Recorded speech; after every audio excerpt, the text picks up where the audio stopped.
তার খিদাই নাই। কত বড় বেয়াদব দেখছো মা। ঠিকই তো কইছস।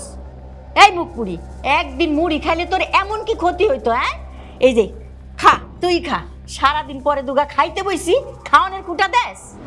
আরে মা, আপনি তো আমার ভুল বুঝতেছেন। ভাই না হয় আজকে একটু ক্ষুধা লাগছে দেখে বেশি খাইয়ে ফেলছে, তা নিয়ে আমি কেন রাগ করতে যাবো?